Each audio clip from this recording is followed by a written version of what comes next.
I'm going to bring up Mr. Joshua Tang, who's going to share with us regarding Singapore, Australia, and New Zealand. All right, Mr. Tang. Thank you. I can feel the joy and full of grace in this room. Yes. I'm from the Chinese session, so I hope to switch over.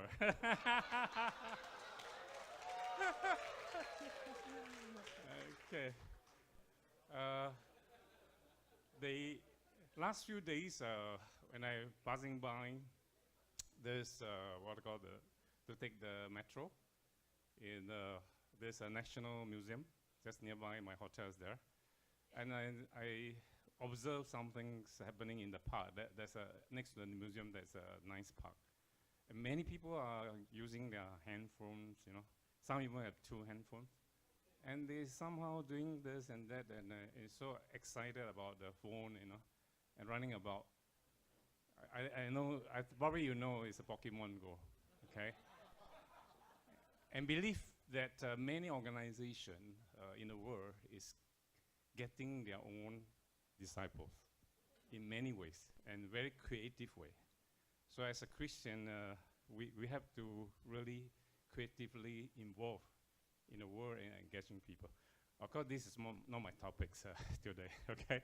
I'll try to cover this country report for Singapore, Australia, and New Zealand. And this report is not by me, it's by Pastor Chong-Hing. He's the one who do this report, so I'm helping him to do a presentation here. He's now doing in the Chinese session now. And he also the CEO of this Asia Insight. It's a survey company that actually did this survey report to 604 churches all together in 14 countries. And the next slide. So my cover is this survey report is from 35 churches from Singapore, 42 from Australia, and 25 from New Zealand, right? Here we come to Singapore for the first session. This is my beautiful country. I'm born there. Small red dot. Yeah. How many from Singapore here? Wow. Praise the Lord.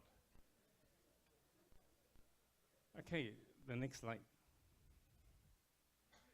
And among this so-called top 3 priority in church emphasis, we can see something very interesting from Singapore. 69% emphasize on discipleship among these 25 churches. And only 24% of churches put mission as top 3 priority.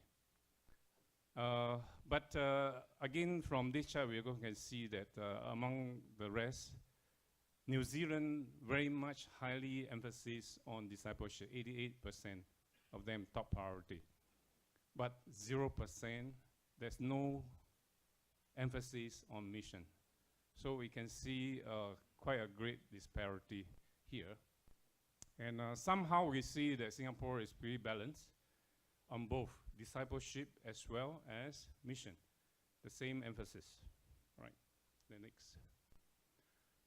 But again, in this survey, 29% of these churches, they do not have so-called discipleship program.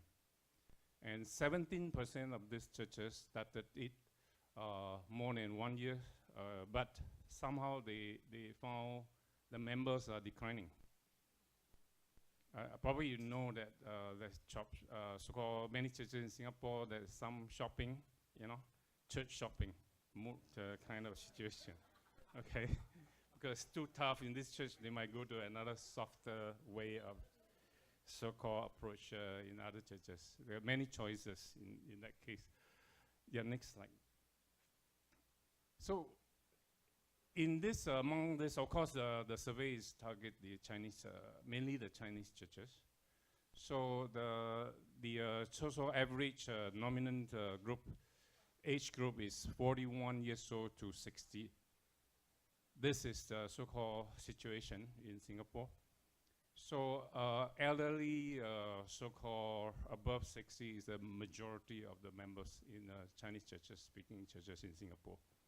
So the challenge number one is need to identify the discipleship model that's appropriate for middle to older age so-called adults. The next.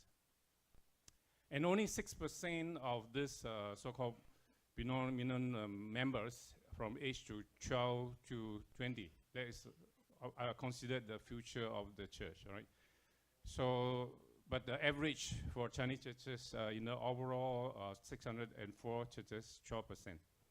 So the challenge number two is how can we retain the youth in the Chinese congregation? That is a challenge in Singapore for Chinese-speaking churches. Next.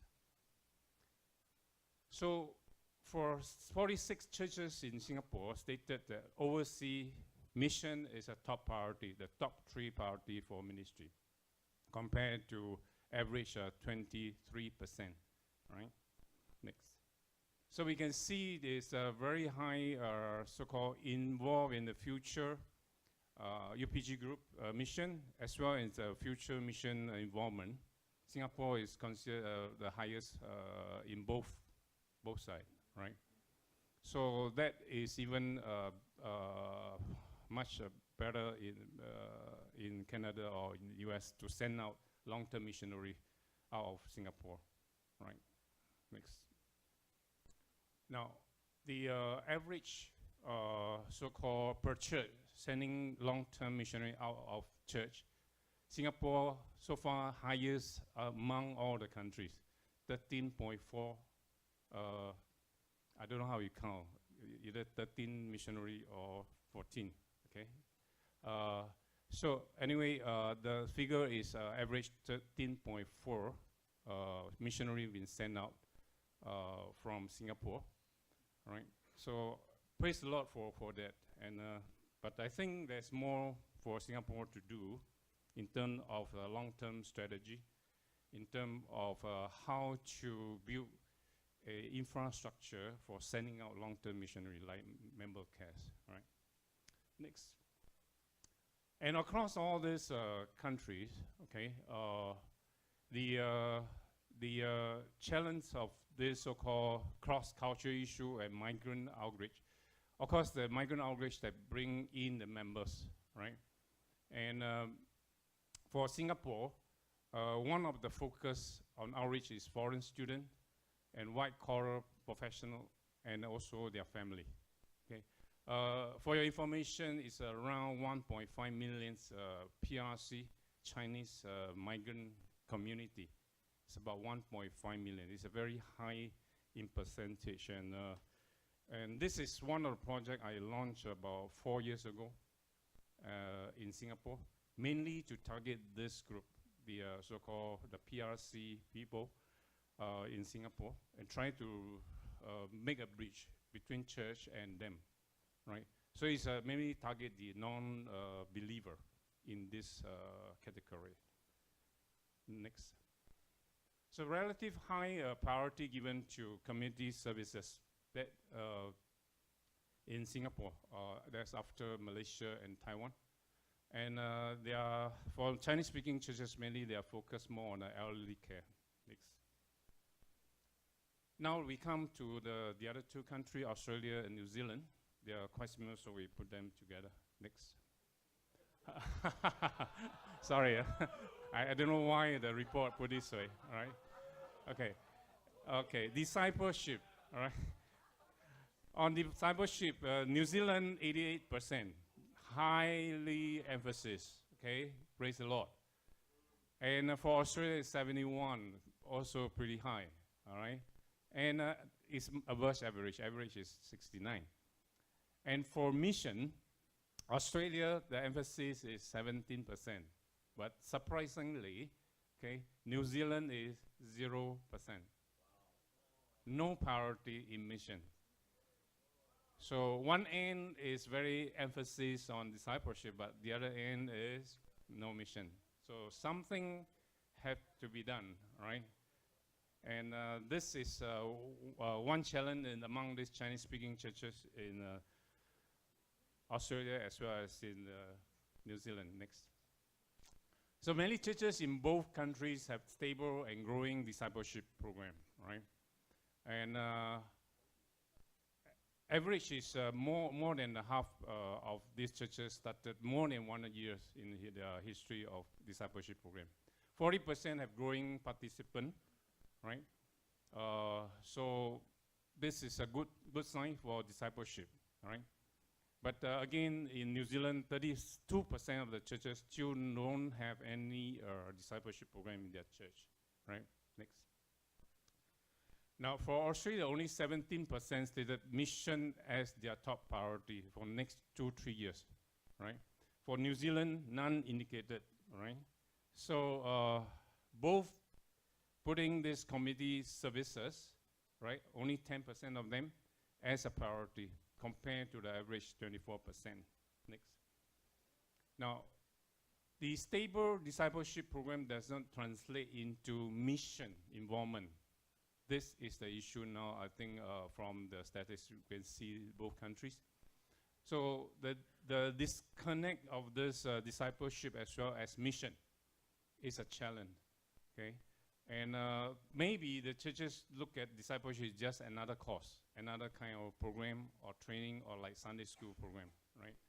And if I'm not sure whether the churches focus on too much on the internal growing or more inward looking. And does this discipleship so-called program transform believers? And as we see, given them the right kingdom perspective. I think this have to be rethink about it, okay? And whether the leaders really know what is the definition and the understanding of discipleship. And I think this is also one of the challenge. Next. So major members groups for Australia is age 21 to 60. For New Zealand is 21 to 40. We can see that New Zealand have a younger age group, right? So in this situation, you know, how can we educate and promote mission to the younger generation is a challenge. Next. For 4% of this youth, 12 to 20 so-called percent of this 4%, is another issue is how can they retain the youth? Because first generation have been more, but when it comes to 1.5, the second generation, third generation, they miss them, the young people from the church. How to retain them is a challenge. The next.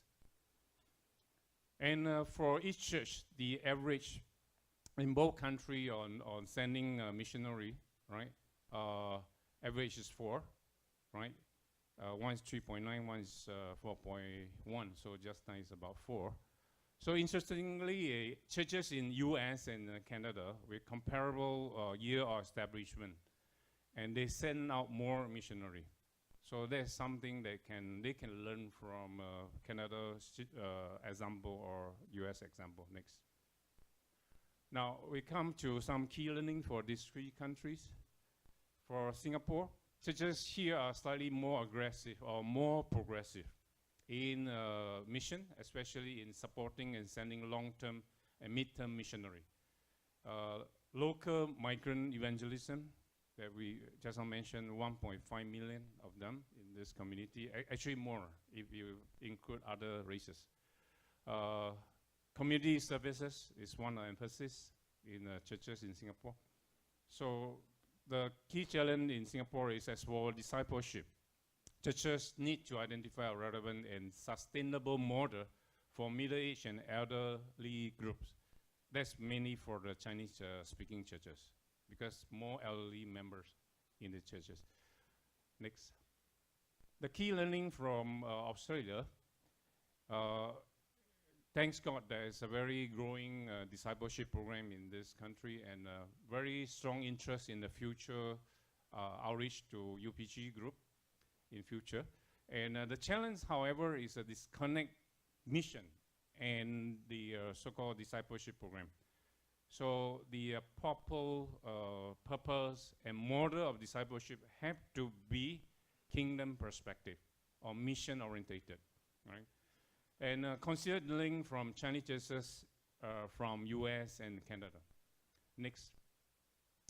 And for key learning from New Zealand, many churches have a stable and growing discipleship program.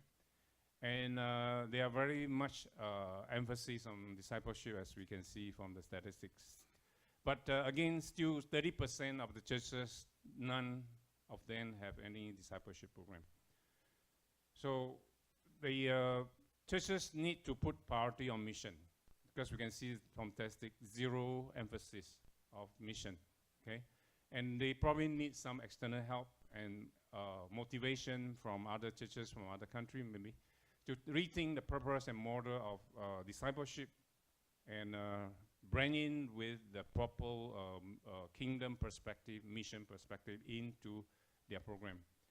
And also they need to think of how to retain the youth in their church, right?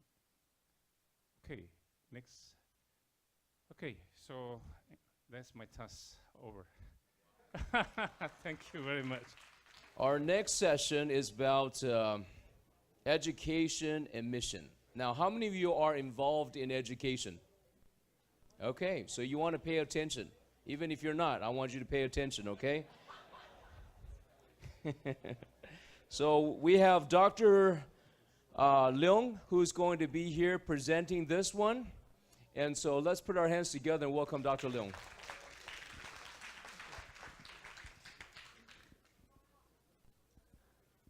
I'm deeply encouraged.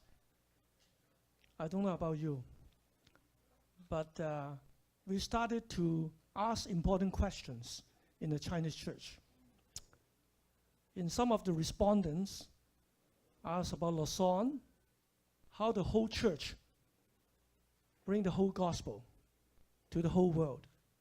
I was involved in Lausanne for some years, and we talk about marketplace churches, church models in the rural China, in different places. What is a church?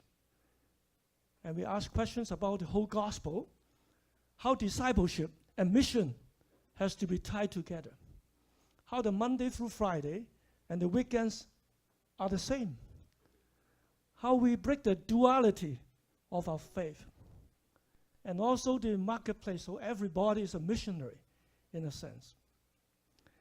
And I'm deeply encouraged by the English track, which I was involved a little bit during its early days. The English track is really coming a long way. We started with data, factual, regional reports, with theological models, philosophical approaches, strategies. That is good. It's not just pietistic, you know. It's not just a feeling, but it's outcome-based. I came from a very interesting background. I was a physics chemistry major and got to know bad friends like Dr. Choi, get involved in breakthrough, worked for 43 years. Just stepped down. And so we have been partnering and reaching the non-church young people. I was trained in the media and culture. I went to USC. George Lucas was my senior. So we made movies. In other words, how the church can be creatively engaged in culture. That's what Pastor James just prayed. Deep structure. How do we get into the deep structure of disciplines and things? So we are coming a long way. And also I'm starting a new Christian university. And Ying Yi was joking. You guys, all the Christians starting universities and turn secular and now starting again. That's interesting because look at the university, the history, starting from monastery, starting from Christian integration, and we lost, and somehow we have to regain it. The ideas, the leadership of ideas in the marketplace is what we have to do to regain. When the world is getting secular, the worldviews and the value systems, the media and higher education, no way the church can back that from those frontiers. That's what we are here for. So education is the future. Anyway, so that is my encouragement. And then let's have two sessions. Let me see how to use this one. Okay. Now we have two models, one in Cambodia. Anybody from Cambodia? Or next? Anybody? Anyway, Andrew and his team from Cambodia. And Breakthrough have sent some young people to Cambodia. Okay? Professional teacher training, Christian school, professional teacher training in a highly broken and tension-based society of Cambodia. So there's a context. All right? Nice elephant. Okay? They have the approaches, mission through education, transformation, social sphere, civil war, political turmoil. How do we train quality teachers, professional and knowledge transfer and holistic development? Okay, that's the question. They have 5 components. Life influencing life. So you have to living in truth, authentic. Second, unlearn and learn, renew of the mind. How do you change, radical change of your mind? Teach and be teachable. We are learners, co-journey. Led to be led, lead to be led. Dynamic, open, teaching styles. Seeking the truth, Bible anchor. We talk about exegesis, right? Reading into the Bible, right? That's very dangerous. And renew of the mind in the days of reconciliation. And they did some research, mostly self-appraisal. You know, after 6 months, after 1 year, after 1.5, after 2 years, what have you learned? You know, teachers, do you learn something from the school? Yes, we do. Some have say, I'll be more open-minded. I've learned how to do lesson plans, and so on and so forth, all right? Very positive. And to look at the future, you know what? Exegesis. We have to understand the Bible correctly. That is good. All right? So that is one model. And my suggestion is that you look at Rwanda, you look at Japan. How do they rebuild a country? Through education. Rwanda, the persecutors and the oppressed, how do they reconnect? A lot of lessons can be learned there. Look at the movies over there. And Japan, okay? 1945 to 1965. Japan rebuilt the nation and healing through art and culture and film and drama. Identity, who are we? Are we Japanese, the good guys or the bad guys? Very difficult, okay? So there are a lot of things we can learn from them. And then we need a philosophy of education. Yeah? What is the game plan, end game? Right? What's the philosophy? Is it awakening, inquiry, understand God's nature? Is it for worldview formation, transformation of the person? Are you going to have all the leaders in society through this education process? What is the ultimate goal? And how do you engage in culture? How do you have the general education and all the other disciplines? Christian dialogue with them. It's not just dualistic, you know, you have theology class and then you have the skill-based class. No, they are integrative. Formal, co-curriculum, and the whole thing. And how do you influence education, not just a personal teacher, but a structural thinking. Education systems, policies, philosophies. We have to engage in those levels. That would be good. Second, we have a music school. Anybody can play one musical instrument? Huh? Huh? There should be more. Huh? I'm not going to ask you to play, sing, right? Music school, quality music secondary and primary school, international Christian, all right? Okay, and Chen Ming Sung. This is Hong Kong. It's nice, huh? Beautiful more. Is it more beautiful than Singapore? No. Sorry, I'm just keeping you awake, you know. Now, okay, they start with the Lord's Prayer. Thy kingdom come on earth as it is in heaven. Okay, the unity between the two realms, on earth as it is in heaven. So heaven on earth, okay? and discipleship, transform Christian mind, identity. All right? And then how do they do it? Interesting. There are 5 worship prayer, evangelistic team, shepherd teams, education team. And education is on biblical truth, student activities. So where's the music? Where's the other subjects? Huh? So almost I thought it's a Bible school. No, he's my friend, so. Anyway, so we have to be very careful to look at this. How Christian, if it is heaven on earth, but it is on earth, that is important. Not just heaven in a cocooned earth. Very important. Okay? Church planting, they have church planting. Holistic, experiential, heavenly qualities. So it's a very Christian, very international thing.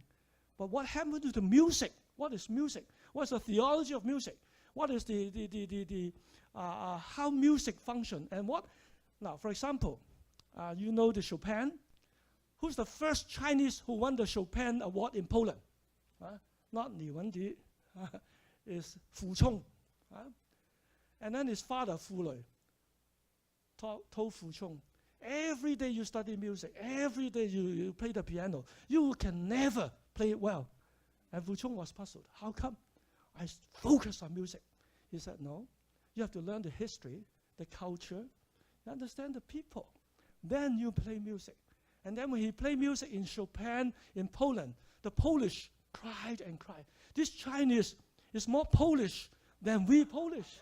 Because they understand our suffering and rebuilding. And Chopin was on exile. So see, music is not a tool, a skill, but you have to understand culture, history, humanity, a lot of things. That is education. Does it make sense? That is Christian. You know, this is Father's world, you know. At the same time, this world is not my home. So we have to sing the 2 songs together, you see. Anyway, so we have a heavenly foundation, quality education, teaching strategy, and all that. And assessment. They do some assessment on biblical standard and life development reports and all that. So my suggestion is that God is an incarnate Christ in the fullness of time, that is time. The Son of God was born in a virgin, born under the law, born as a Jew. So it's historical. Historical, highly historical. So we have to be tied the 2 realms, heaven and earth, together. Holistic mission, all the domains, and contextual. That's what, okay. And then looking forward, that is their future vision, relating context, and deep structure, and models, alternative. This is my suggestion, sorry. Holistic frameworks, philosophy, context, process, and deep structure. Deep structure. We need thinkers, Christian thinkers, right, into the model of education, integrating faith and learning. And finally, I think I have further things. Is that all? Anyway, Patrick Fong, Dr. Fong this morning, mentioned about the whole mission of God by Chris Wright. You know, he has with us last time. Dr. Choi mentioned about equipping the missional youth, equipping, education. Desmond just mentioned about the model of theology. Do you start with ecclesiology or start with God, doctrine of God, or doctrine of creation and doctrine of eschatology? By the way that we talk about eschatology, it's not about the future. It's about qualitative change. Anyway, so we have to focus on those things to create awakening, formation, and transformation. So I have 2 questions for you to discuss. And one is that if education is a threefold process, awakening, formation, and transformation, how would the Christian faith enter into a quote-unquote secular curriculum and transform it? And social system, how do you engage with it? All right? And is this a mission? Is it a Christian mission for the church? And how do you assess in 2 years? We have to be practical anyway. Second question, if education is for the cultivating values and worldviews among students to face the future, how the Christian education process can bring eternal values into contemporary relevance, both eternal and contemporary, right? Contemporary society. Personal growth and structural change at the same time. Huh? Meeting today's need and creating a new, renewed future with the historical heritage. How to assess in 2 years' time. Anyway, so if you are interested, also Pastor James just mentioned, after this session, over dinner, I'm hosting one session on education and mission, and particularly introducing a new Christian university called Lumina College. And if you are interested, we can talk more how to integrate faith, worldview into the education system so that everyone is a missionary. And you don't have this dichotomy between discipleship and mission. Thank you.